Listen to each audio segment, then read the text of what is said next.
What's up, Legion? Welcome back to I Still Call It a Lariat. This is a pro wrestling podcast.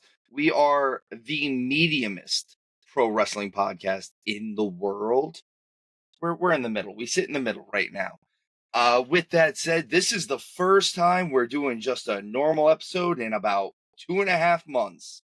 We were doing our fun episodes before Mania, then we did our Mania episodes, and now we're back to business as usual. My name is Steve Zapf, and with me, back in the seat, back in the chair, my tag team partner, Mr. Showtime, Michael Wryght. Mike, how you doing today, buddy? Oh, you know me, Steven. I'm living the dream. Sorry for not being around. I was filming a movie in Hollywood. It really took me away. It seems like that's the cool thing to do for all of us champions. As you know, won the predictions from last year. I'm not superimposing the belt again this week. That's right. That's right. I have it around my waist today. Like Taker tells you should wear the belt. He was allowed to hold up because he was dead. He's a dead man, not a person.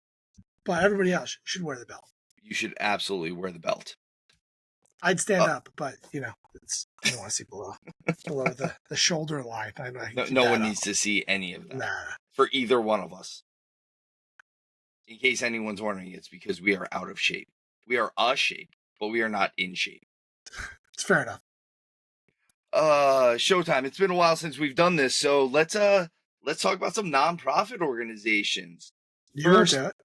First, as always, Tap Cancer Out, series of jiu-jitsu tournaments that helps out with Alex's Lemonade Stand, the American Brain Tumor Association, Isabel Santos Foundation, Little Pink Houses of Hope, Camp Sunshine, Christopher's Haven, the Sidney Kimmel Comprehensive Cancer Center at Johns Hopkins, CureCervicalCancer.org, First Descends. The new one, I don't know if you've heard this one, Showtime, is Memorial Sloan Kettering Cancer Center. And, of course, everyone's favorite, Tom Coughlin's J Fund. Everyone loves the J Fund. The other one that we always promote is, of course, American Red Cross and their disaster relief.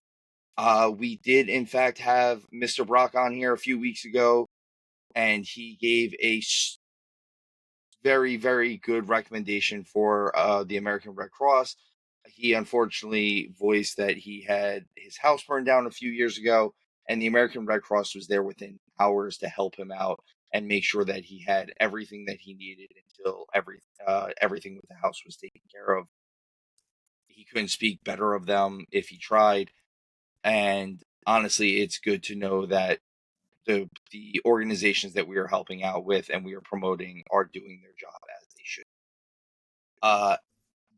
The last one is, of course, the most personal for all of us, and that is, of course, Chris Bay's GoFundMe. Chris Bay continues to defy odds. He should not be walking or doing anything. He should not even be standing up yet. And he's walking around living a normal life. And every interview he gives seems to be in the right mindset of everything. I'm not mad that I can't do it right now. I was a beast. Look at me, because he was a beast. He was awesome in that ring. And he's just excited to be alive and to be able to do what he does. And I think that's a good sign of, I'm not going to let anything stop me. I'm going to keep trying to just keep getting better and better and better. And Chris Bay, as I always say, selfishly, I want you back in the ring. Unselfishly, I just want you to have the best possible life you can possibly have after that accident. Facts. Now then, Showtime. We actually have some wrestling news. Some news from around the wrestling world. And I think I said we're a wrestling podcast, so we're supposed to talk about this stuff. Yep, I brought all this news back from Hollywood with me. He did. That's how we got it. He actually sat down with all of these people. 100%. They come to me sometimes for advice and other things. I give out advice pretty freely if you ask for it. Try not to give unsolicited advice. That's really annoying. But whatever you need a little bit on, little touch-ups, little things here and there. So. Just a little bit, every so often. Like, you need financial advice, acting advice, producing advice. I'm very well-rounded. About half of that was true, though. About half of that was true. All Leave it right. to the listeners to find out what half of that was true, though. Uh-huh. You got it. Listen, just so you know, it's probably Google proof. Probably is. Mr. Showtime Michael Wright is Google proof. Oh man. All right. The first thing that I wanted to bring up Showtime was they officially released the Smashing Machine trailer. So that's The Rock's new movie for A24 Studio, where he stars as Mark Kerr. He stars with Emily Blunt as Mark Kerr's wife.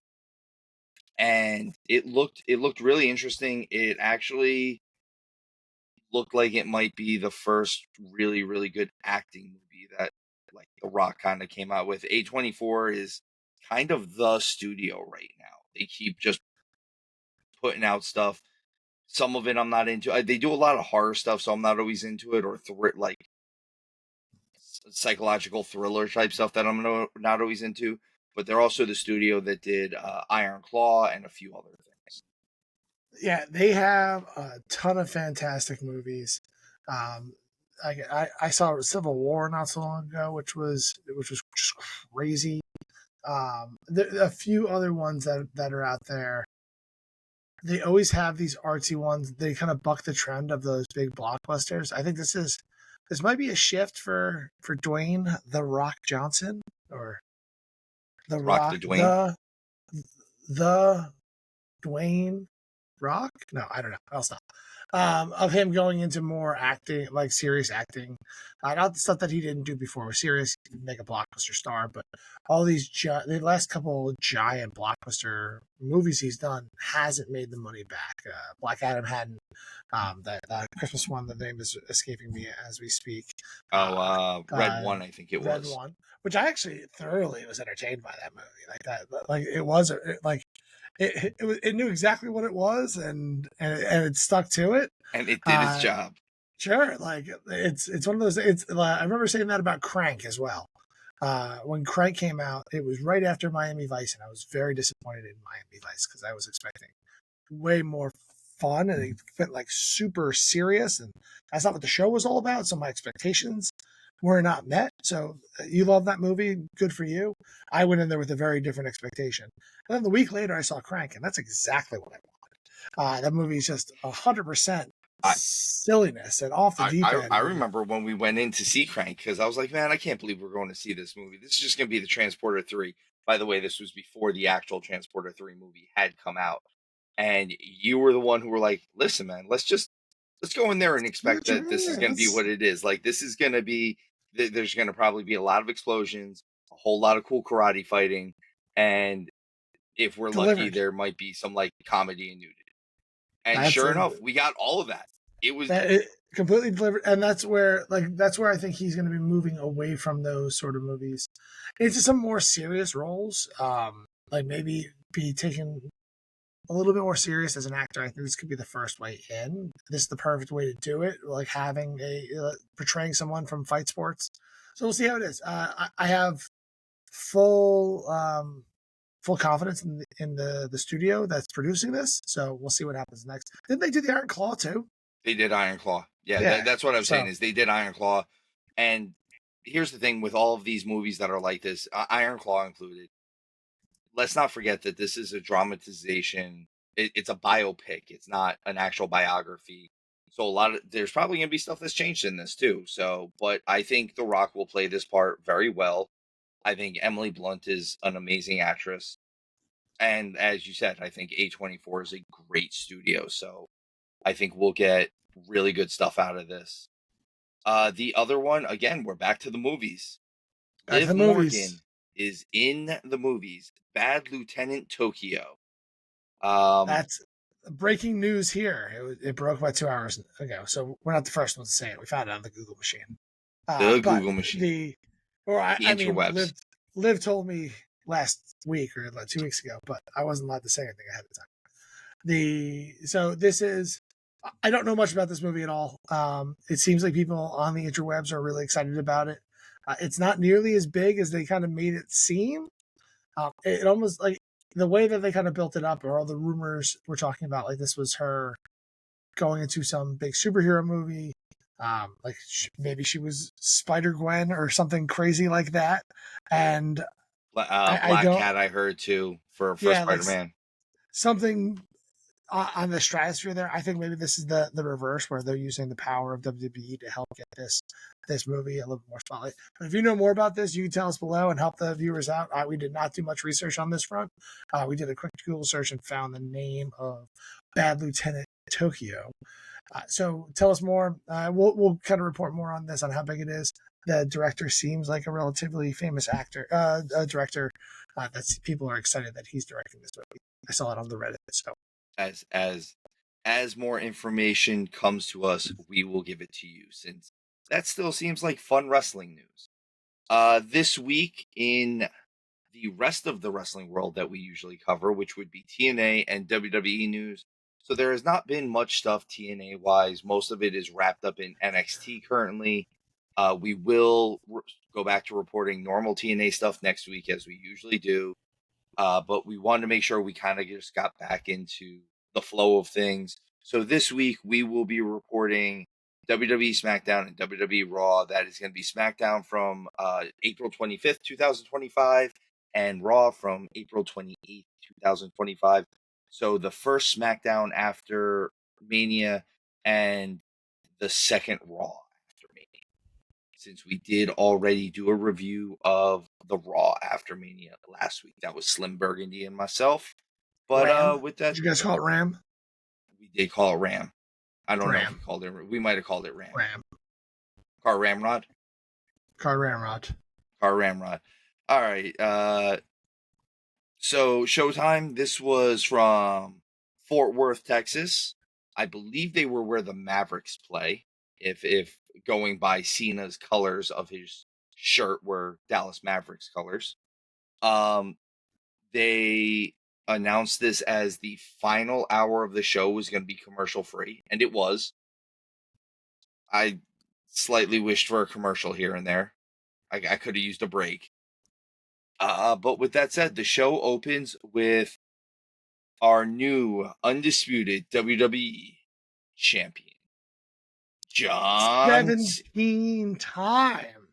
the 17-time champion, and he makes the ring announcer use a handwritten announcement to re-announce him again. I like the never seen 17. I like that line from him. That's a good one. He's doing a lot of little things that I do enjoy. The wearing the title backwards, and everything's kind of backwards. Everything's behind his back, like he doesn't care about the fans. Like he's just doing this. Like I said, the towel on his title, and the title on his back, that was really good.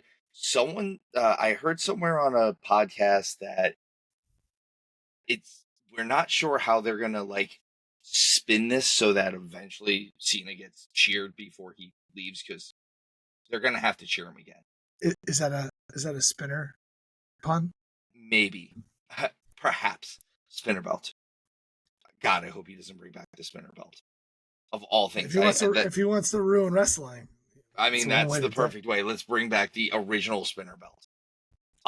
But they had actually said that they're going to go the easiest route they possibly can with this, which is the real John Cena never came back from the nightmare realm that he was in the Firefly Funhouse, and this was like a shell of Cena.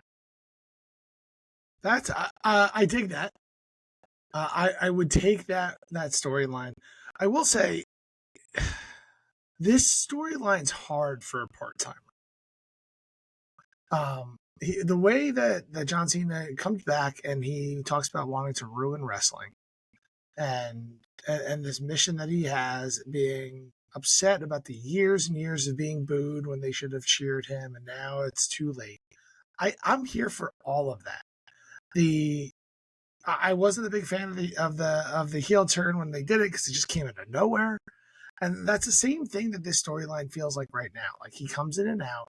Like, he should be trying to take down the whole thing. Everyone talks about the biggest heel turn, maybe of all time, is John Cena. And I think they're missing the real heel turn that's happening right now, and it's coming from the fans. It Like, absolutely that's is the coming from the real heel turn of all the best, above Hogan, above Andre, above this. The biggest heel turn of all times is happening right now in front of us, and it's the fans. And we'll talk about it a little bit later in the show. Or did it happen? Sorry, I'm mixing up my Raws. The six man, was there a tag match? I don't know. Let me stop rambling. But you see them clearly cheering the heels and booing the faces at this point. Oh yeah, And I it know happens a lot. and I have I've it. said, I have it written down here somewhere that they really cheered kind of the wrong people during when this. was the? Sorry, I'm getting back in. Coming Oh, right back from Hollywood. it was during the Seth Rollins The promo at Raw. He was like, but "Oh, like I'm sure last there's going to week, be." wasn't it Rollins and Oh, Braun there was versus something with CM that too. Punk and Zayn? Yeah, Was that a match? no, but this week during Seth Rollins' initial promo on Raw, he's like, "I'm sure there's going to be still people who are going to be chanting for CM Punk," and it took them like 3 minutes to jump on that line. I'll tell you what I am interested in this though. A face Randy Orton versus a heel John Cena does actually interest me a little bit. Sure. Yeah, I'm here for that. And by the way, the line of this segment was, "I just got the finger from a 6-year-old, really classy." His exact words. I love it.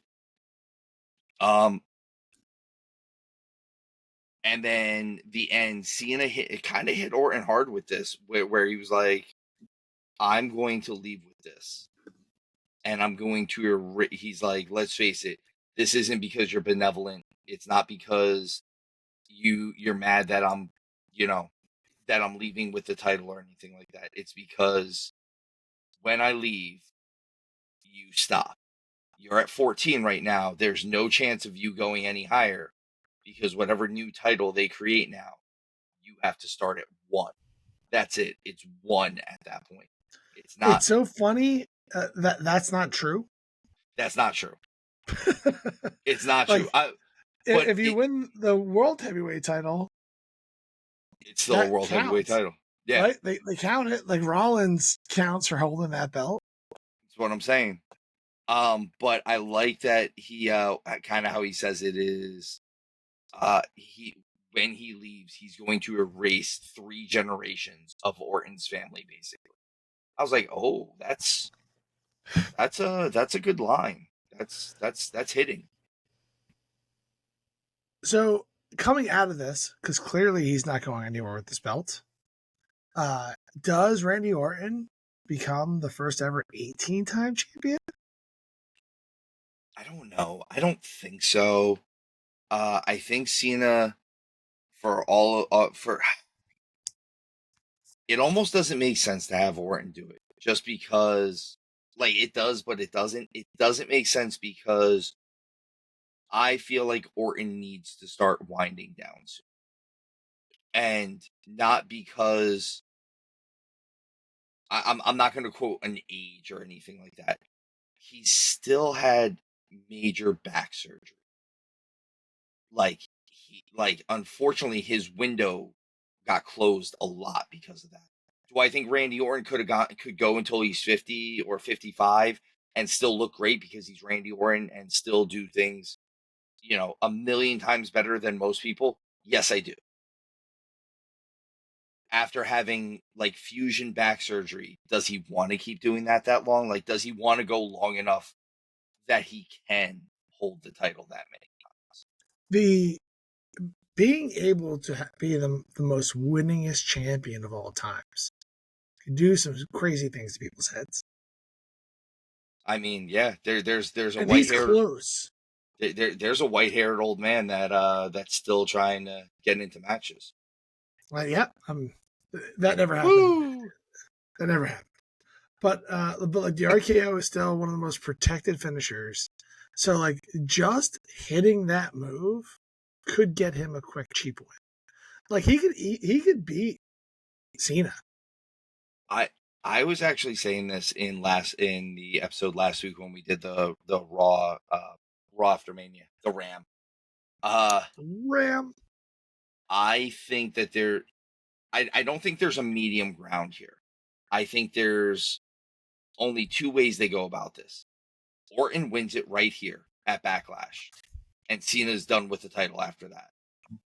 Or Cena holds it until the last Raw of 2025, which is like 2 days before New Year's Eve. I don't think there's any middle ground on that. Like, I don't know. There's so much time in between that to see where they're going. My thing is, I think it almost is set up for Cody to come back and save wrestling. So like that's where I think it ends up being, but that could be SummerSlam. do you think Cody possibly wins Money in the Bank for that? I would like to see John Cena win Money in the Bank. Like go into it so no one can challenge him out of nowhere. And ruin wrestling even more. And ruin it. Yeah, like that could be a fun storyline. Or be like, hey, I'm gonna do this and I'm gonna take the other title too. I don't know if he'd go there, but like essentially he's protecting himself from losing that title after a match. Like I'm never gonna cash this in. I only took this so someone can't sneak in the back door and steal this title from me. If anyone wants to come and take it from me, come and take it from me. But you're not going to do it after I've been fighting for 30 minutes and then sneak in with a briefcase when I'm down. That would be really, really interesting, actually. I'd be down for that. Oh, man. But that's kind of the extent of that segment. It ends with Cena sucker punching Orton, and then he goes to hit him with the belt, and Orton ducks it, and of course RKO. Yep. Out of nowhere. And then we see Orton holding the belt. He gets a huge pop for it. You know what? As big as Cena looks, this is one thing that I've noticed. I said it during our Mania review about Hendry. Cena looks super trimmed down, and Orton is bigger than ever. Yeah, and you see it. I was looking at, and not the body shame Cena, who's in fantastic shape, but I was looking at him kind of in his wrestling prime, and he was huge. He's massive. Yeah, and like now you can see that he's trimmed down from that. He's older. He's been out of the game. He's been on too many morning talk shows. But the difference between like he kind of looks like a person now before he was a superhero. Yeah, and it's funny because with him kind of this being his final run, he does kind of look like the ex-athlete now, unfortunately. Mm-hmm. Like he looks like the guy that used to be. He looks like he used to be the world champion. Yeah, no, and he doesn't look bad. I'm not trying to go that route. No, not at all. Before and after, it's just a huge difference. Like 30-year-old Cena compared to like 45-year-old Cena is like two different. Like, it's two different guys. The opposite could be said about the Rock. Yes. Well, Mark Henry says something about the Rock where he's like he's got growth dexia or something like that, where like he just always wants to be bigger. Mm-hmm. All right, let's move on though. The first match on this SmackDown after Mania was Los Garza versus the debuting Fraxium. Now, both members of Fraxium have been on the main roster, just not as an actual tag team. They just recently lost their NXT tag team titles. Showtime, this is kind of your type of tag team match. It had really good pace. It had good wrestling. It was a little faster than I think they could slow down a little bit. I like Axiom, and I like both members of Los Garza. Nathan Frazier, who's the other member of Fraxium, I'm not a huge fan of his. I think he does a lot of just moves. He's really fast and he does moves. And I have nothing like it, like very few times does he have a match where like emotionally I get invested? My only problem with this is why weren't they sent to Raw? We have too many good tag teams on SmackDown, not enough good tag teams on Raw. Let's give them another one.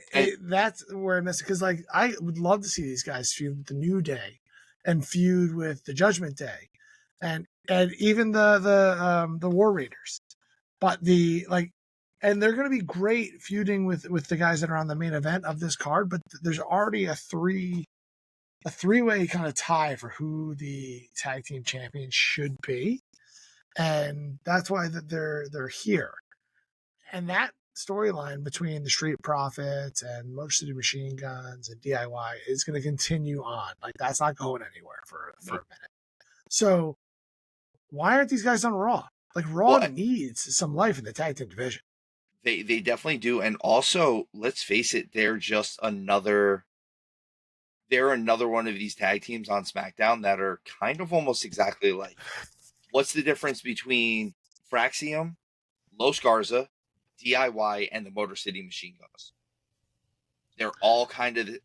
Don't get me wrong. I think the Motor City Machine Guns are kind of how they say they're your favorite tag team's favorite tag team. Yeah, I agree with that. I think these guys are all fantastic, but you're right. It's the same style, and these guys should be on the other show to help that tag team division. Exactly. Because having young blood, like essentially you having the youngest blood versus one of the most iconic tag teams of the last 20 years. Like, that's a feud that people can get up for. I could see the New Day being like, we were you once. We had that piss and vinegar in our step. And now see what they did to us. And we didn't do anything wrong, which they didn't. And everyone turns on us because it's the biggest heel turn of all times. So I just see a good dynamic going there rather than just kind of putting them on SmackDown to just kind of fall down the card. I'm only going to disagree with you that the biggest heel turn of all time is still Dominik, because he managed to go heel while he was heel. Sorry, it's still that crowd cheered him when he won. That's being true. Double heel, they cheered him. That's big. Facts. The New Day are the biggest heels now. No, I'm talking about like 2 months I'm sorry, ago you're misunderstanding me. The biggest heel turn is the crowd.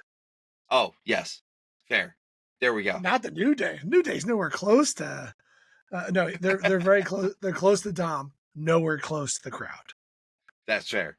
All right. Fraxium, of course, wins their main roster debut.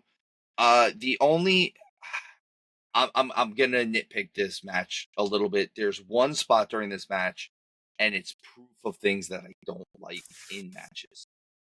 They did the spot where someone was getting pinned, and one of the tag team partners pushes the guy that's not getting pinned into the pin so that it breaks it up. Look, it's a really cool spot, but it happens in every tag team match now. Do something different. Like, if something gets done all the time, it stops being cool. Kind of like you say, if every kick is super, then no kick is super. Then none of them are. They're just. Listen, I'd love it if they stopped calling them super kicks. If they went back to calling them like thrust kicks, it'd be amazing. I'm gonna start super. When you hit somebody with 5 of them in the same match, Jey Uso, there's nothing super about it. And if you hit them with 32 of them in the same match, Young Bucks, they and they don't go down, there's definitely nothing super about that kick. Now when you get like in stereo and then they get back up, it's like, what are we doing here? Nip up after a super kick.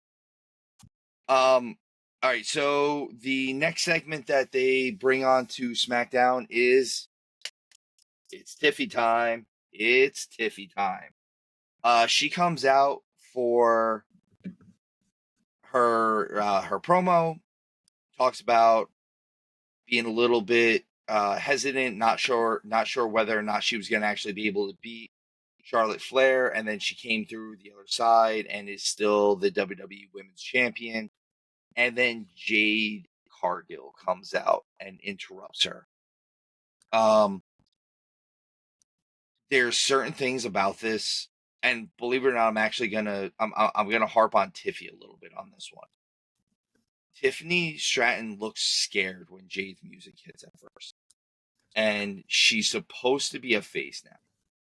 So I didn't like the initial scared look. Like, she kind of pulled it together real quick.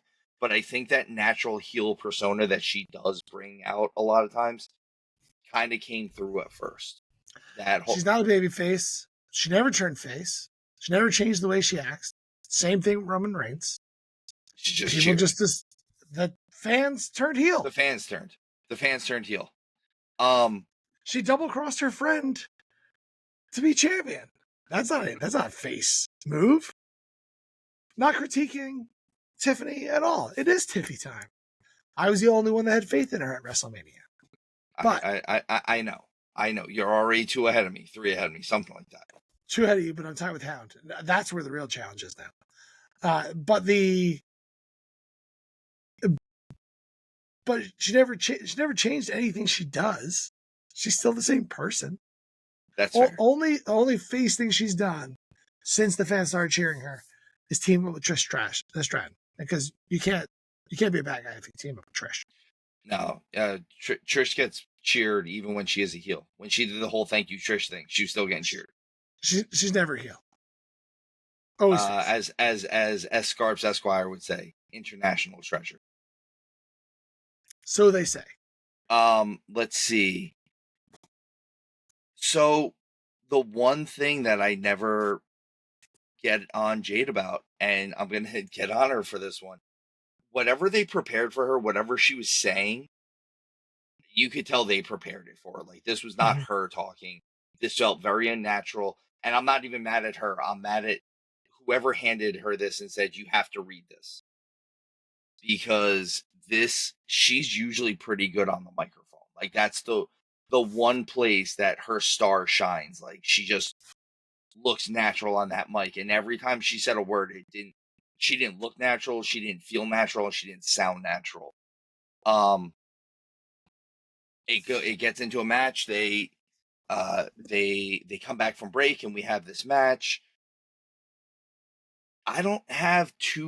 Believe it or not, I don't have too much bad to say about this. I think they needed to slow down at one point. I think they were moving a little bit too fast. And this is, again, a situation for Jade and Tiffy both. As good as Tiffany Stratton is, she's still young and new and still green.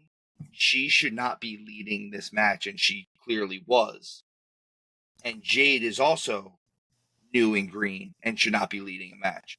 So it hurts a little bit, but the match was starting to come along. I was actually getting really happy with the match by the end, and that was when they did the interference from Naomi. Which I was only disappointed with the interference from Naomi because the match was fine. Like, we were finally getting to a point where the match was like, oh, they're figuring it out. They're getting their stride going. They were starting to cook. They were starting to cook, and then Naomi took the pan off the fire. And Naomi can do whatever she wants right now. She's That's true. I love Naomi stuff. And then after Naomi powders out of the ring, after beating the crap out of Jade, because she did actually beat the crap out of her, Nia comes out and beats the hell out of Tiffany Stratton. And Showtime, I wanted to ask you this. The Annihilator, the Bonsai Splash, whatever we're going to call it this week. The one Nia hit on Tiffany on this show, it was kind of soft. Like, it was kind of weak. Do you think that was on purpose because she was still a little beat up from Mania? Or do you think this was just a bad Bonsai Splash? I think they go terribly wrong sometimes the other way around, where they come off too hard and they actually potentially could hurt somebody. It's just probably an overcorrect of just not trying to do it. Like when Lyra took it, it like flattened her. And she killed her. Yeah, like that's, I think, probably what she was trying to avoid. I think it probably didn't have anything to do with Tiffy. I just think it has to do with not actually wanting to hurt the person in there. I know Nia has been called out for being rough and stuff and being stiff in the past, and I know that she doesn't want to hurt anybody out there. And So like that's what I would chalk that up to more than anything else. That makes a little bit more sense. All right, let's see. The next thing on this show is Jacob Fatu and Solo Sikoa coming down for an in-ring promo. And Jacob comes out wearing his LA Oakland, one of the Raiders gear that says Fatu on the back of it. Well, on the front because he had it backwards. And like crisscross. like crisscross. And I do agree with you, Showtime. I think this is the start of a long Jacob Fatu run with this title. I think he holds this title until they decide they want to put the world title on him. Yeah, it's one of those things where it's kind of like the Gunther treatment, like where he had the IC title. Like this could be the longest reigning U.S. champion of all times. Like give him like an area just to dominate the mid card for a little while the championship is fine. Like I could easily see let the Cena stuff play out, let the Cody come back and take it, and then be like, finally, I saved wrestling. Nothing can destroy it now, except for Jacob Fatu. And then a werewolf shows up. Yeah. So during this promo, there's a little bit of Solo Sikoa taking too much credit for Jacob winning the title. He was the only one that believed in him. I think Solo doesn't get nearly enough credit for what he's done. He's done nothing but. This is the first time I've ever seen Mr. Showtime Michael Wright getting along with the crowd. No, I don't get it. I blame Roman for all of the misunderstandings of Solo stepping in. He was supposed to be the one that took over the bloodline. He rebuilt the bloodline when everybody abandoned it. And then he's the only one that wanted to bring Jacob in. And now I say nothing against Jacob Fatu built himself, because I'm not going to say anything poor about that man. I do not want to be ripped. I do not want my arms ripped off and beaten to death by them, because I believe he could do it. He could do it. But Solo gets too much grief. That's all. So LA Knight comes out during this, obviously, to interrupt and say he wants a rematch. And then in the middle of all of this, Drew McIntyre comes out and says he was going to go after Cena, and then Orton kind of jumped the line, and he realized Cena's a shell of himself, and he doesn't want to go after that. He wants to go after the toughest champion in WWE right now, so that's why he's going to go after Jacob Fatu in the U.S. title, which I do like that. That kind of coincides with Drew's character. That's along the right line. And if you're going to give me a Jacob Fatu, LA Knight, Drew McIntyre promo war for the next couple months, I'm cool with that. I'm here for it. Yeah, like they will talk people into the building, and they'll probably have some really, really good matches to go along with it. Yeah, this is a really cool, warmer for Drew, because if you put these three together, even if you throw Solo into the mix here too, the match that they end up having, a 3-way match, Jacob Fatu can go over on LA Knight again and solidify himself as the U.S. champion. Drew McIntyre can lose without losing face and go on to take on Cena next. And that's who I really want to see take that title off of Cena. We were talking about Orton. Sorry, what did I say, Orton? No, you said McIntyre, but I was just... Yeah. Like McIntyre going, because he's like, I was going to go after Cena. Yeah, you're going to go to Cena next and probably go up against him for SummerSlam. That's really probably that match. And that's who I want to see take the title off. The savior of wrestling, Drew McIntyre. I'm here for that. McIntyre might have the line of the week. I know we always talk about the match of the week. McIntyre might have the line of the week during this segment.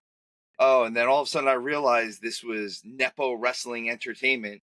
Hi, Bloodline. Says it just... I'm like, it's so good. So good when it touches your lips. Nick Aldis makes an LA Knight Drew McIntyre #1 contenders match for the U.S. title, which I'm going to say it. I'm going to be the commentator that says it. So you guys are fighting for the chance to fight Jacob Fatu. That's a great prize. Mm-hmm. Good job, guys. Good life choices. But we're gonna see that later on in the evening during the last hour of the show. Going from the men's U.S. title to the women's U.S. title, we get Chelsea. Chelsea, you want to say it? Chelsea Green. Since no one says it anymore. I know. It's so good, though. Versus Zelina Vega for the women's United States title. I love Alba Fire and Piper Niven being called the Secret Hervis. It's so good. It's so good. I'd vote for Chelsea Green. As always, Chelsea making the most of her minutes. She gets no WrestleMania moment and then loses the title on the first SmackDown right afterwards. This, I think, is actually an advantageous spot for her. I think that after Nia and Tiffy, you're going to see Chelsea and Tiffy. Does maybe Chelsea finally win that women's Money in the Bank? Maybe. She deserved it after what she did last year. Yeah. Like that. Like she had such a great storyline and a good match. Like playing the way, because she's a better wrestler than she wrestled in that match. Like she was playing a character, and that ladder spot that she took was insane. Like that ladder spot lives rent free in my head, because when I saw it, I was like, oh no. Oh, are you okay? And she went for it. So, that would be great. I would love to see her win Money in the Bank and cash it in. Like, give her a good run for her to go. And like Chelsea with that briefcase is a lot of fun. I think that'd be more fun than what Tiffany did with it. And just have her torture Tiffany. 100%. It doesn't have to just be Tiffany. Like, she can show up on both shows. Three shows. Give her her. Maybe I want to win the NXT title. Maybe I want an easier schedule. Give her 90 seconds. That's all she needs. So the ref ejects the Secret Hervis. I like always. They're out to get Chelsea here. They are. And then immediately afterwards, Zelina rolls her up and wins the title. Rolls up Chelsea and wins the title. I would have liked to have seen this slow down a little bit. It was a little bit too quick. Like the Secret Hervis had not actually even like cleared the ramp yet. Mm-hmm. And then they did the spot. Like, I would have liked to have seen Chelsea like really, because if you had given her an extra 10-15 seconds, she could have really have sold this facially. I like, knowing Chelsea, she could have been like, I can't believe you're doing this. You're screwing me. And then Zelina gets the roll up pin real quick, and everyone's happy. And Chelsea, of course, is mad. And especially this was it was almost immediately afterwards that Piper Niven and Alba Fire came back into the ring to chase Zelina Vega away too. So yeah, like I said, if they had just kind of they could have used about a 10 to 15 second buffer between getting ejected and Zelina hitting the move to win the title. I think that the Secret Hervis needs to get tag team title shots, like ASAP. I agree. Yes. Yeah, especially if Liv's going to be off doing a movie. Like, we need those titles defended. Yeah. Backstage, we get a little thing with The Miz and his new partner, Carmelo Hayes, with their new tag team name, Mello Don't Miz. I like it.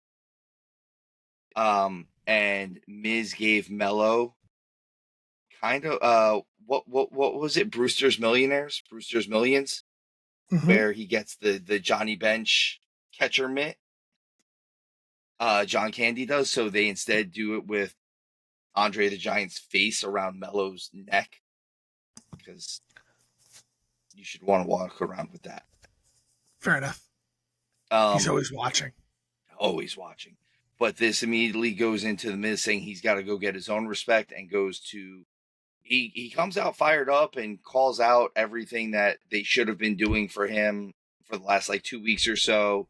Why he wasn't on Mania, the stuff that was going on, and all of a He called sudden, Joe Hendry a meme.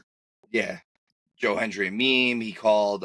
He says when Ray was limping around, he went and asked Ray Phoenix to be his replacement instead of a 20-year veteran. He's not wrong about any of these, by the way. No respect.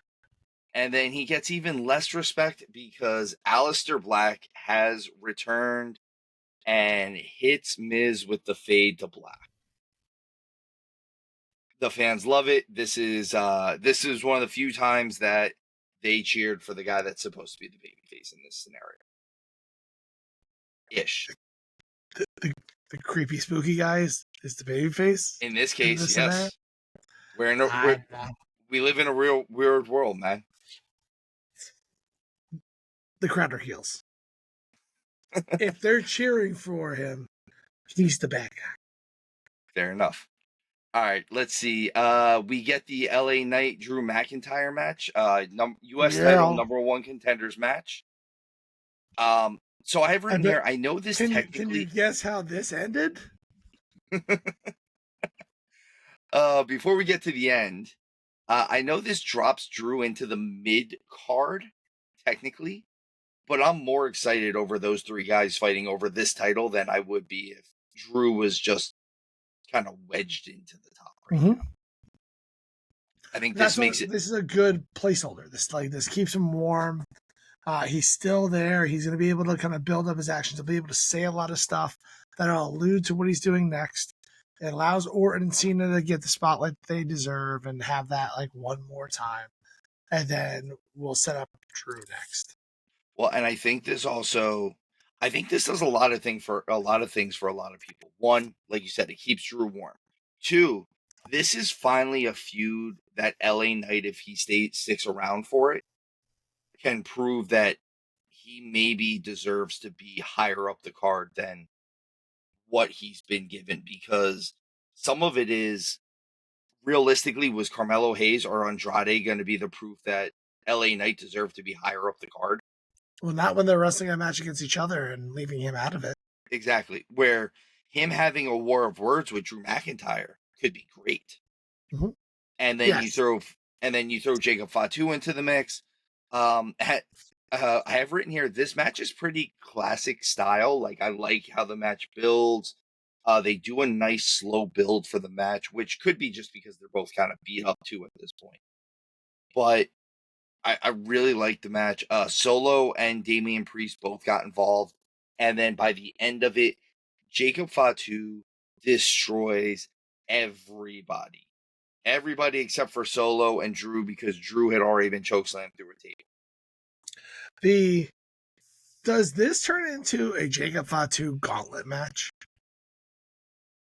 Maybe. I wouldn't be mad about that. Like, that would be fun. And just watch him beat everybody. Like, you want to talk about building a monster. And you don't even have to build this monster. He's there. Like, he's got the gas tank to do it. If he runs through 5 people in a row, like there's I don't like that idea for Drew, but everybody else, I'm cool with it. Oh man, and Showtime, your favorite part of the show. Always is. We get a John Cena R-Truth face-to-face interaction. It's gold. Someday when I grow up, I'm going to be just like him. You're already grown. You are grown up. I don't even want to spend that much time on it, but it was because there wasn't that much time to talk about, but it was gold. They need to do something special with Cena and R-Truth during this run. I don't know if it's a title shot. I don't know if it's just more one-off segments. Maybe they team up where Truth just doesn't realize that he's on the wrong side. The one man who is still allowed to be cheered by this heel crowd is R-Truth. Always. Cena comes back from the negative zone, and he's back to being normal Cena, and him and R-Truth win the tag team titles. Well, I don't think Did you mention that theory on this show, or are you just kind of like pulling the end of it here? Did we Didn't talk I about say that before? Did you say it on here, or did we talk about it before? We talked about it before the show started. Did we talk about it before the show? I thought we said it on the show. All right, so Okay. Maybe I'm wrong. Sorry, I'll sorry, reiterate. The theory is that John Cena is the real John Cena is still stuck in the Firefly Funhouse and never came out of that match from 2020. And this Cena that we have here is an empty shell clone of himself. And that's why he hasn't won a match in 4,000 days or whatever it was, and whatever else the stats were, because he's not really John Cena. He's got to break out of his own mind. He's got to break out. Is this why we can actually see him? We can see him. All right. Last match for SmackDown. The main event, a TLC 3-way tag team match for the WWE tag team titles. It's going to be DIY versus the Motor City Machine Guns versus your champions, the Street Profits. This is a 13-legger. Just out of curiosity, why was this match not on WrestleMania? Also, Montez Ford coming out in Texas wearing HBK style gear. Awesome. The Profits retained during this match. There's a lot going on during this match. There's a lot of stuff. There's cool chair spots that they do. I actually like that they changed up the way they did certain chair spots, so it seems safer. I don't know if that's a thing, but like they did a spot where they wrapped the chair around the guy's head, and instead of like slamming the chair or like slamming the chair down on the mat or anything like that, they hit the chair on the legs with another chair, so it just spun around the guy's head, and it looked like it had more look to it than I think it had actual effect. So little things like that I really like. And I mean, these three teams they're pretty cool. Like, these are good teams. There's no reason why they should not have been on Mania. And I do believe that this match was a little bit of you should have put us on Mania. And here's the proof. And is it Montez Ford that did he actually come out and say that afterwards? Like, this is one of the Street Profits. I don't remember who the interview was. Was like, this was our way of 6 very talented people coming up and being like, this should have been a Mania match. And it should have been. I would have rather have had this on night 1 than the Viking Raiders versus the New Day. Mm-hmm. This would have been a better tag team title match. The New Day got their Mania moment. I think that's really what that was that we've made them these ultra heels. Let's give them titles on Mania. I know Kofi had Kofi Mania and all that stuff. So, but this is like letting the New Day, one of the most iconic tag teams in WWE history, really. They've won those titles so many times.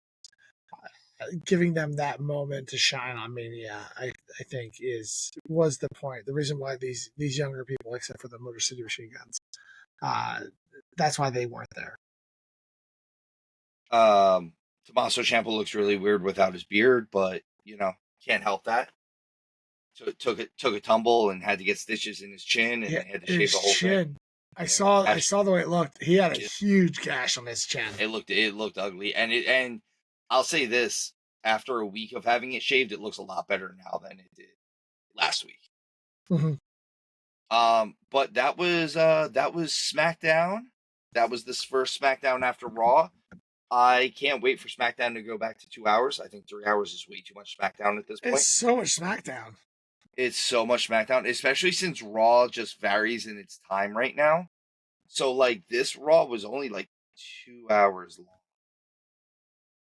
And it was great because it was only 2 hours long. Mm-hmm. But let's get on to Monday Night Raw from Kansas City at the T-Mobile Center. This was on April 28th, 2025.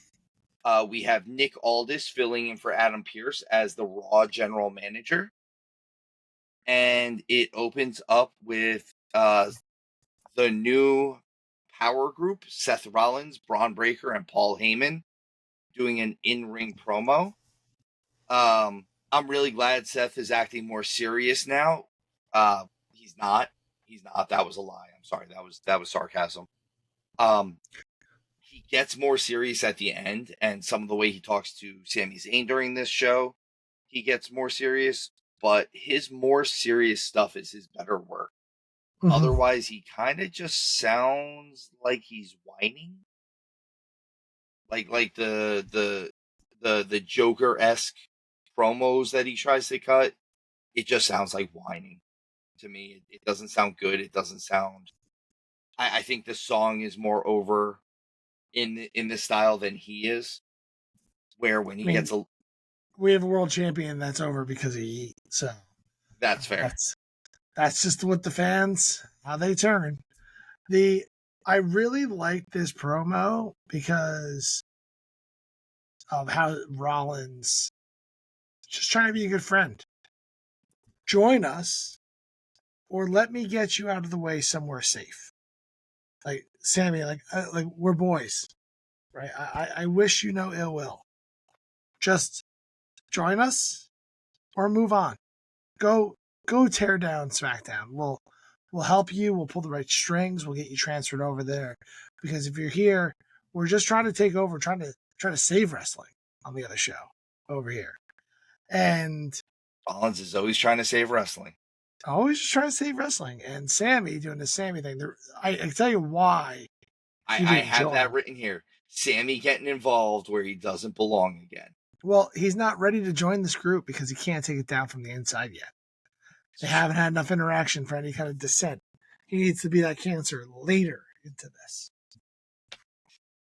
Oh man! And talk about whining, like Sammy's one that was kind of whiny in this promo. Oh yeah, absolutely. And they do offer to move him to SmackDown. There's more to go along with this later. I love. Well, he has to make a decision, right? He's got to make a decision. He has to choose whether or not he's going to work with. He's going to join them, or he's going to move over to SmackDown and just get the hell out of the way, or he's going to get run over, like everyone else. Because this is a freight train coming at everybody on Raw right now. Our first match of the night is Rhea Bloody Ripley, if you will, versus Roxanne Perez. I really like this match. This was a really good match. They told a great story with it. Roxanne stalling and then grabbing Rhea's jacket and hucking at her. And when she spins around, she chop blocks her knee and just viciously goes after her knee the whole time like a pit bull. Mm-hmm. I love it. I love stuff like that. This is the stuff that Roxanne can do to make people forget that she's so much smaller than someone like Rhea.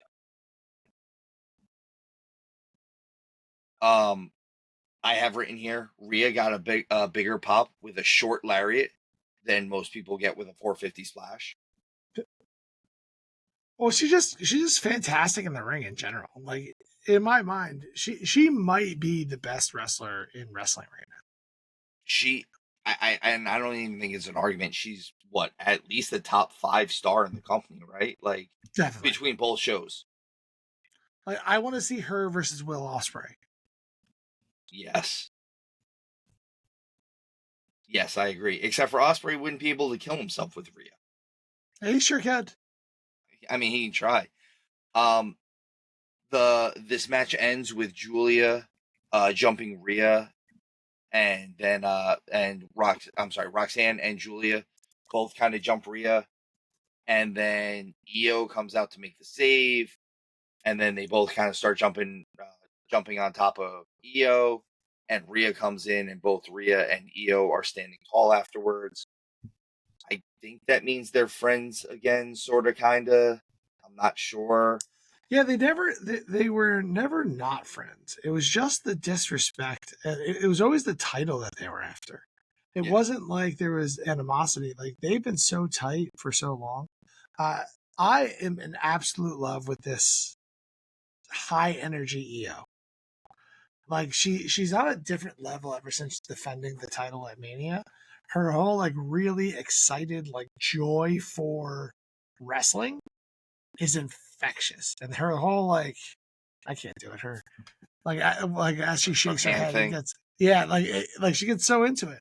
This is clearly leading to a tag team match, and it's going to be a fantastic one. It's going to be an amazing match. I think it's funny how Damage Control has just kind of vanished. Well, and what was it? I think Dakota Kai just commented something like she's not injured. Like she's just not wrestling. Mm-hmm. So let's see what happens with that. We are in that post-Mania time. I hate to be this guy, but I know we did some back in February, but those are usually the pre-Mania stuff, so pay for stuff on Mania. We're gonna see some releases soon. It's gonna happen. It happens every year. They've broken up some tag teams. They've broken up some stables. That's a clear sign that they're probably gonna release some people. When you're bringing up Perez and Julia, gotta make room for them. Yeah. And even people down in NXT, like there's some breakups. There's been some breakups over there too. Sure. So, right after this, we get a little bit of a segment with the Judgment Day in their clubhouse. Finn doesn't know that JD was coming back last week, and he also didn't know that they were going to be in a tag team match this week. So this is just more of the thought of they're pushing Finn out, right? Like this is where we're at. So they all turn on Dom. Is that what you think they're all going to turn on Dom? Well, when you telegraph it this much, it's always it subverts the like when you are like, it's gonna be Finn. They're gonna kick Finn out. Look at this. Everyone, look how they're leaving Finn out of the circle. Look at Finn. Look at Finn. Sorry, Dom. And Carlito. Are they're gonna kick Carlito out too? No. I mean, without Dom, Carlito's not there, right? That's fair. Dom and Carlito win the tag. Carlito and R-Truth win the tag team titles. Yes. Yeah, I'm in for that. And they team up with John Cena. Man, I'm back in. I'm back in on the Cena train. I'm in. all of a sudden we're all for this. You always gotta find that just little secret sauce that no one would expect. That I'm in. Those two guys together could put together some really fun matches for a little while. I think it'd be amazing. And they're both they're kind of ageless, both of them. Both of them. They look better than when they were younger.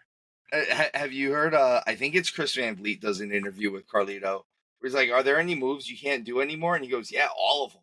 Yeah, I saw that.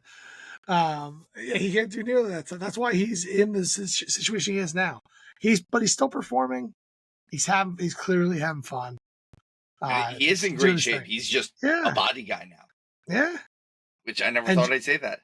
And do you know why he looks so good for his age? Because it's cool. No, it is cool. But it's the apple a day, man. That is true. All right, apple a day. I'll go along with that. All right. We get our Logan Paul in-ring promo. The very first thing he does is bash Jey Uso. Of course He does. This is the world title match that really solidifies this as a mid-card title belt. So here's my question. They're not having this match at Backlash, right? They're probably going to have this at Saturday night's main event. Maybe. I don't know. It depends on what they want to do with Paul. Like, it's such a crapshoot right now with him. Because, like, is he going to be here? How long is he going to be here for? It could be a Saturday night's main event. But like, I mean, they're only like 3 weeks apart or 2 weeks apart from each other. So I would assume that they're going to do one world title. I mean, they've already got Orton and Cena booked for Backlash. Mm-hmm. So I would think that they would put the other world title on. That's fair. Saturday night's main event. That's the only reason why I'm thinking it. At the end of this, Jay kicked the yeet out of him. Yeah, I said it. I saw that tweet too. This is where I'm getting to with it though. Logan Paul's getting another world title shot. Another one. And I mean, I don't know. Like, I'm okay with him having his matches with AJ or whoever, and he puts on that one stupid move that he does that gets everyone to talk about it. He's not doing enough to be put into the world title picture, though. But here we are. You need to set Jay up against someone he can beat that's believable. And someone that can draw the attention and draw the heat up. I'm just a little worried about the match. It's gonna be. There's a. I feel like this is one of those matches. It might go either way. It might be really good, or we might be really into it. At least I'm not gonna say it's gonna be really good. I'm gonna say we might be really into it, or this match is gonna, as good old JR used to say, this might be bowling shoe up. Yeah, it's that, but the promos and the mic stuff leading up to it's gonna be fantastic. Like Jay absolutely eviscerates Logan Paul in this promo. It's fantastic. He absolutely does. Oh man, it's real short. They like you said, he leaves them laying, and then we get this tag team match with the War Raiders and JD McDonough and Finn Balor, and this match is really good. All four of these guys can work. The New Day on commentary is working for me. Who is it? Ivar does something. And Woods goes, it's impressive because he's fat. Wow. Like, Woods kept leaning on that, and you could tell Kofi didn't even feel comfortable like it. It's like, no, like, it's cool. He's just big. Like, he's big. Like, even he didn't want to go down that road. The New Day on the mic and being heels have been fantastic. They're so funny. Having their parents come out and boo them previously was great. And I just want a better feud for them. Like they're like you have half them being champions. I'm here for the War Raiders being back in this. I don't know. It's less than inspiring. Even the New Day, even the Judgment Day would have been better to kind of face them next. Well, and I think this is better. So I said last week that there's stuff on Raw after winning the tag team titles. It didn't sound right.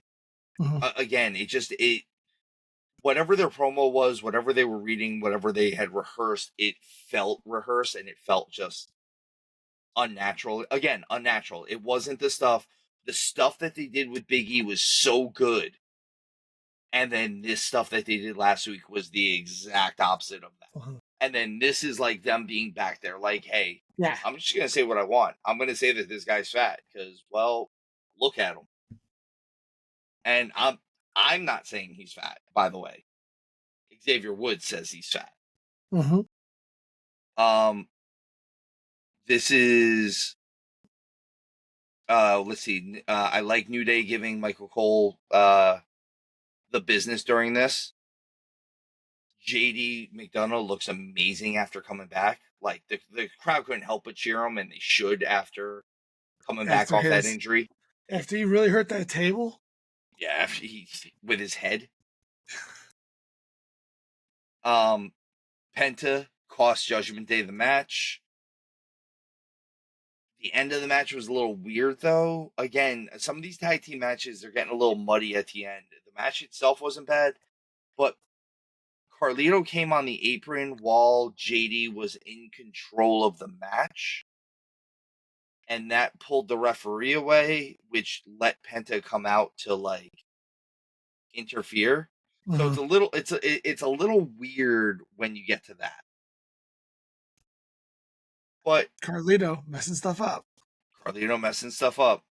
He's gonna, we're just waiting for him to tag team with R-Truth. Right backstage, there's a little segment with Paul Heyman and Sammy Zayn. Heyman is trying to convince Sammy to go to SmackDown, telling him that he's pulled some strings and he's going to get him a world title match with whoever the winner of Cena Orton is. Look, Sammy, this is what you wanted. This is what you were complaining about. Look, they're trying to help you. Sammy can beat Cena. Well, this version of Cena. What a great match that would be against Cena in his last year. What an opportunity that you're So gonna good. that you may or may not take. But let's be real, guys. It's Sami Zayn. He's not here for that. He's here to ruin everything. He's here to ruin everything. We get Becky Lynch's in-ring promo. When she Which comes is out, fun. she still gets some cheers when she's coming out. I like that she immediately admits to injuring Bayley. Mm-hmm. That was good. Obviously Lyra was going to come out. This at least didn't look choreographed because there wasn't enough match. There wasn't a match, so Fair. I like that Becky slides out of the ring as like Lyra's going to walk into the ring. Like, I don't need to be in here. We're not going to have this match tonight. I'll fight when I want to fight, and Fort Worth isn't big enough for the man. Yeah. So we're going to do it at a Backlash. Lyra attacks her. She gets the better of her. She runs through the crowd, and as Lyra's about to walk up the ramp, Becky has apparently ran all the way through the crowd, up through the ramp, and blindsides her. This is why she's the man. She's wily. This is why she's the man. And she leaves her lying again, which, again, if she keeps doing this, this is where I'm going to think that Lyra's going to win. That's the way. That's where the wrestling math works. But it's also Becky Lynch. I'm sorry, Holly Lynch Hogan. Hulk Becky. I don't know which name we're going with today. Terry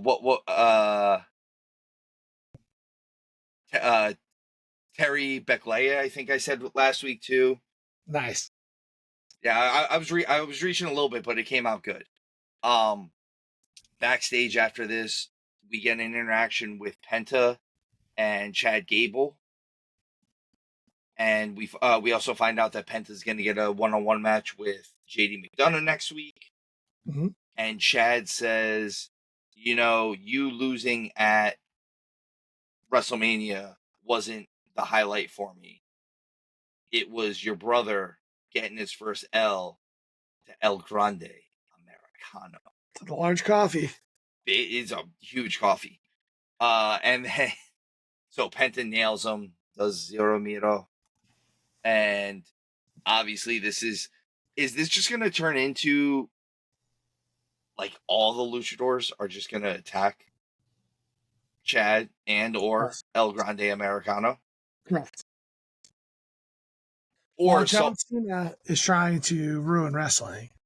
El Grande Americano is trying to ruin luchador wrestling. Lucha Libre. Mm-hmm. Although someone else had your theory on it.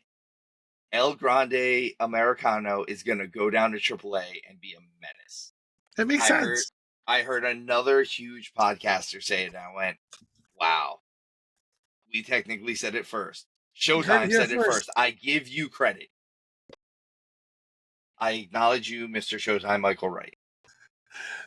I've been meaning to tell this story on this podcast now that you said it that way. So I have a wife and kids. As you guys know, I don't talk about them all that often on the show. I try not to. I try not to use names either. But my wife the other day was trying to get kids to do stuff, and anyone who has kids out there knows that's next to impossible. And out of nowhere, she goes, "Would someone just acknowledge me?" So I stood there and went like this. And then the boys did it. It was great.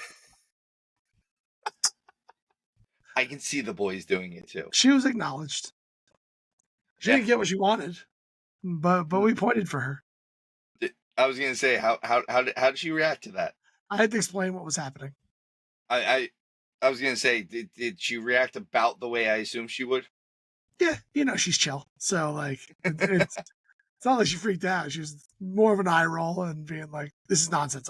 I guess I'll do whatever it was she was asking herself." Oh man! All right. After the Becky Lynch and the backstage, we get a Rusev vignette. Oh, I really like. I'm gonna say it. Happy Rusev Day. Happy Rusev Day. I love every it. Day. Every day. I feel like this vignette was kind of it's the next evolution of the Redeemer character that he was doing in AEW. This is a little bit more professional. I like that he says, like, I went and I was broken and I fixed myself and I redeemed myself. And he even says the word redeemed. And he's like, now I'm gonna, and he does throw in a little bit of comedy in it. If you listen to it, he's like, now with my chiseled body, I will go wreck everyone around here. Basically, I'm like, well, he's pretty ripped right now for he's looking good in that. He looks great, and if he's style healthy, I love Rusev, and the way he talks with his accent is perfect. Like, I think Rusev, this vignette is perfect for him. This is exactly it. And him going around and saying, I'm going to go around to all the broken wrestlers and fix them and redeem them. And his first match is next week against Otis, which works perfectly. Because if anyone's broken, it's Otis. Sure. Still part of the Alpha Academy. Oh, man. All right. Immediately following that, we get, honestly, a hard candidate for Match of the Week. And that is your NXT Women's Champion, Stephanie Vaquer, versus Ivy Nile. I love the fact that this was a chance for Ivy Nile to shine finally. Because since she's come to the main roster, they have not done enough with this one. No, like they kind of throw her from stable to stable, and they could set her up for something good, but they just never put her in the spotlight.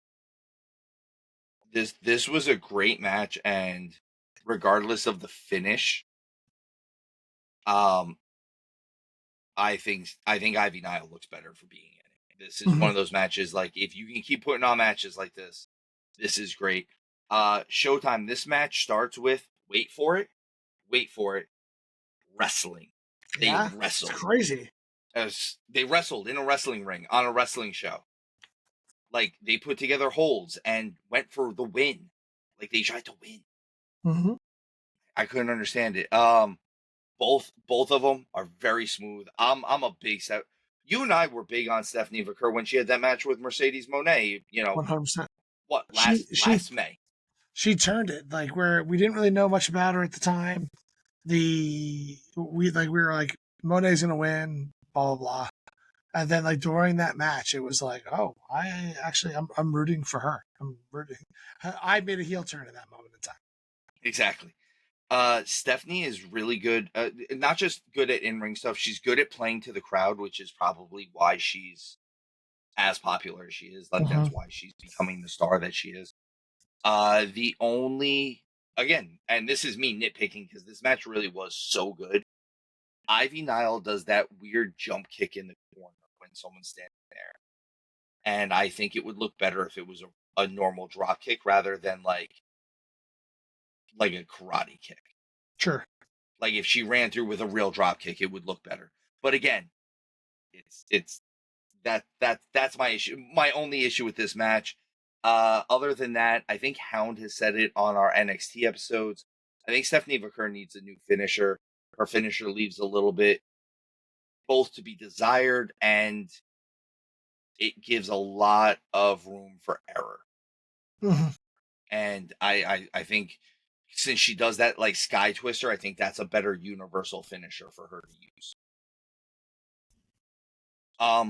But this match was amazing. I love both of these people. If you gave me this match, like, at least one more time this month, I'd be happy. Sure. Or over the next month, like, if in 2 more weeks you gave me this in, like, NXT, like, hey, I was this close to beating you, I think I deserve an NXT women's title match. Cool. Yeah, you do. We get a little backstage with AJ and Nick Aldis and the Judgment Day. Obviously, this is setting up Dom versus AJ. Yep. And then Dom's going to go over on AJ? If Dom goes over on AJ, isn't this everything that you've wanted? That's all I wanted. I've been asking for it for months. This is where we also find out that Liv is going to be doing a big Hollywood movie. All the Yep. paperwork is in order. Bad Lieutenant, Tokyo. Bad Lieutenant Tokyo. Sounds like it's direct to video. DTV, baby. DTV. We'll see how they don't have that anymore. It's called streaming.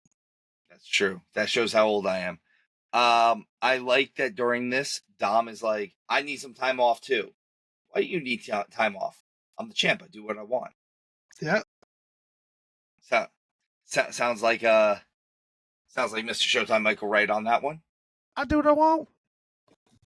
I'm 13. I run with like 9 gangs. Right after that, you get a little backstage with Karrion Kross just smiling and looking at Sammy and tells him, you better make the right decision.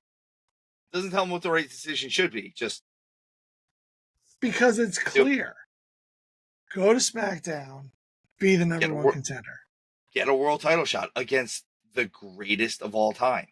You or at least want who to be they champion. say the greatest time is. You're going to be a champion. Here's your moment. Take it. Oh, man. Showtime. Let's talk about Pat McAfee's promo during this. Listen, so I was worried when I remember when we were talking about Gunther after his loss, and I was just worried about what they were going to do with him next. I'm glad that they settled my worries here and put him up against Pat McAfee. Oh. God, let's talk about Pat McAfee's promo. The promo was good. Sure. The man can talk. Pat can talk. He can wrestle too. He can wrestle. Yeah. He gets really fired up during this promo and cuts a great promo. The one thing that he does say is that Michael Cole is the GOAT. And I disagree with that, but that's not the point. Stop calling him the GOAT. If your name's not Gordon Soley or Jim Ross, you're not the GOAT. Not for commentating. Stop trying to make fetch happen. Exactly. Stop trying to make fetch happen. Listen, I don't think Michael Cole is as good as Gorilla Monsoon. I'm just saying. It could be that Michael Cole is my new target now. No, and he doesn't deserve that. But like it always drives me nuts while someone is doing it, you're proclaiming him the GOAT. You're trying to they're gaslighting us. Listen, I don't know about anyone else. When I hear a match, if I have no sound on, I hear Jim Ross calling it. Mm-hmm. So that's where I'm at. I'm a little bit in the generation past Gordon Soley. I did hear Gordon Soley call matches, but it was towards the end of his time. So I didn't get to hear about Crimson Masks and Suplees. Mm-hmm. Still, if you're not calling one of those two guys the GOAT, you're wrong.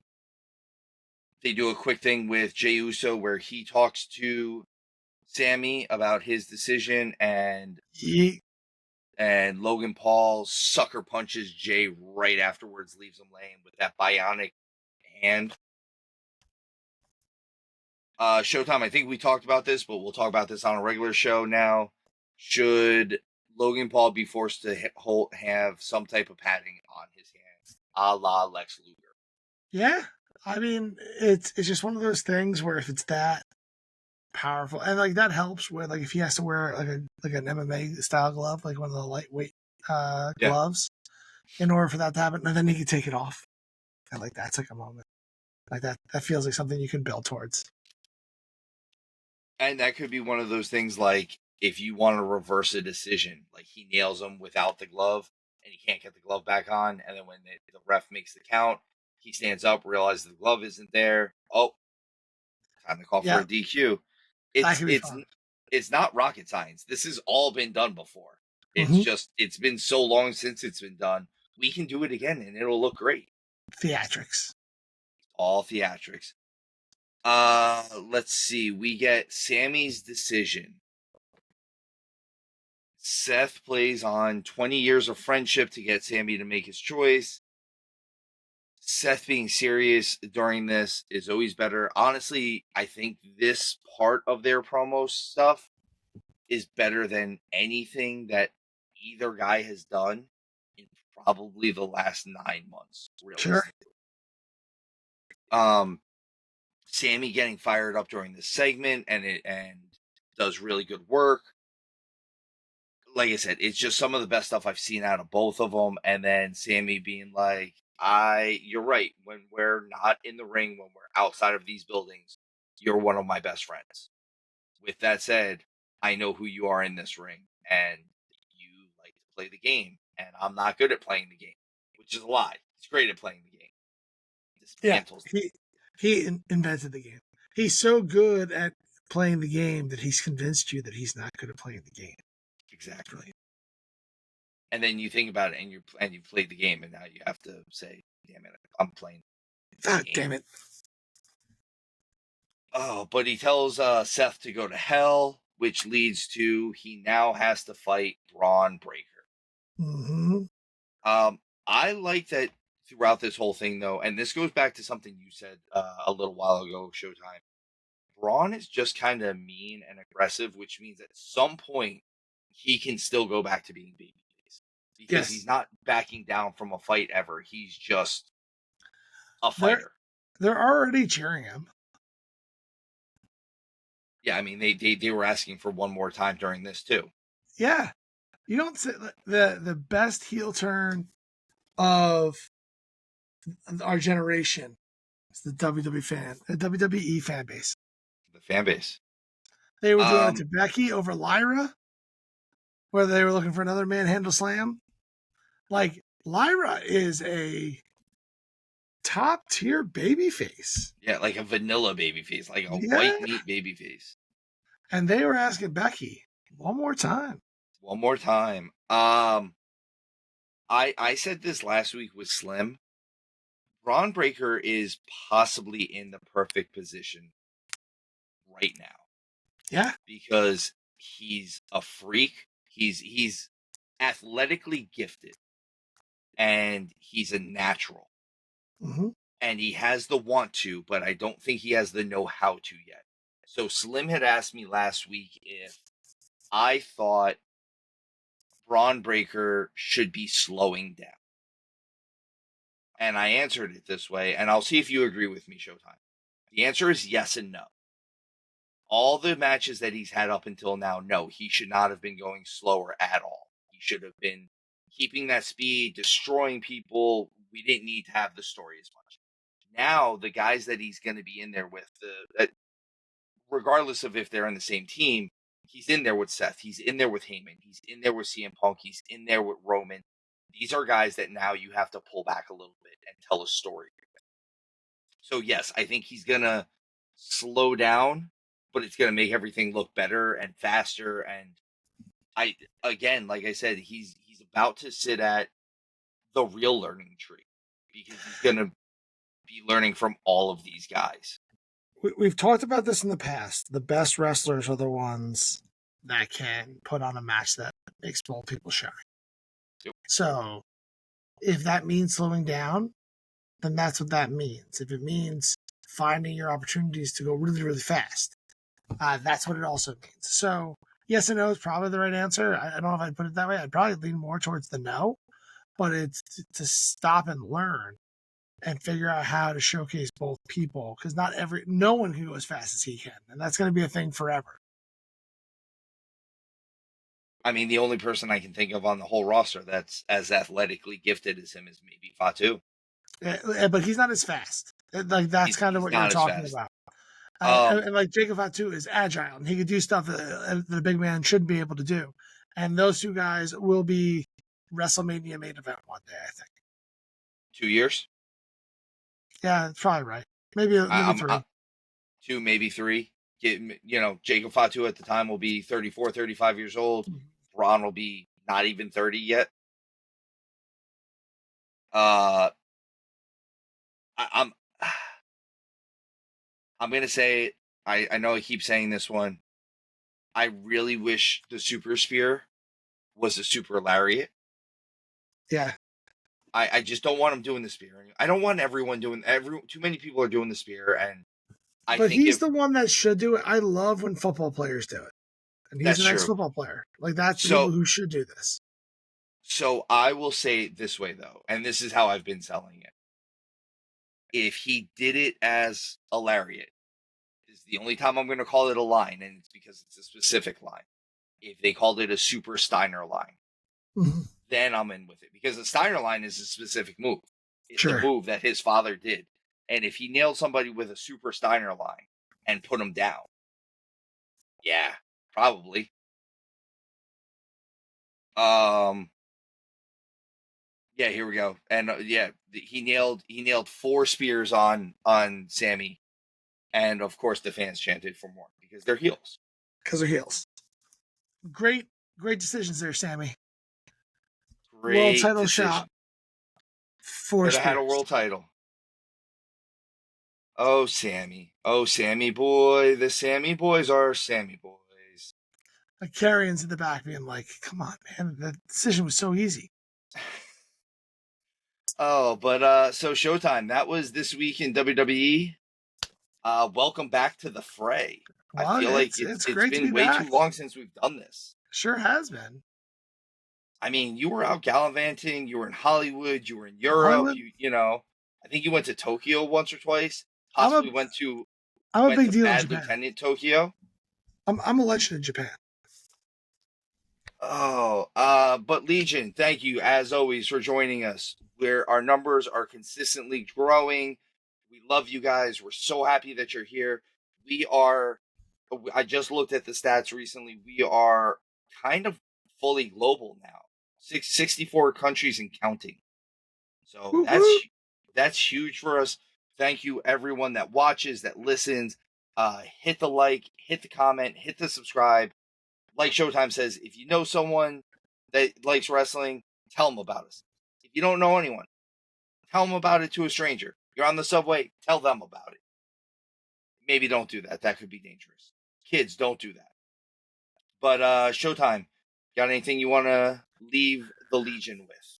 Yeah, I was just thinking about your global footprint that you're saying. So are you saying that we have people in the United States, Canada, Mexico, Panama, Haiti, Jamaica, Peru? Yes, I think we have all of those. Republic, Dominican, Cuba, Caribbean, Greenland, El Salvador too? Yes, all of those as well. And comment below if you know what that is. Most of our Legion is in the same age group as us. So I have to say, you should get that. Thank you all. Really appreciate you. Like and subscribe. Please comment below. And Steven? As always, guys, remember, tuck your chin when you bump.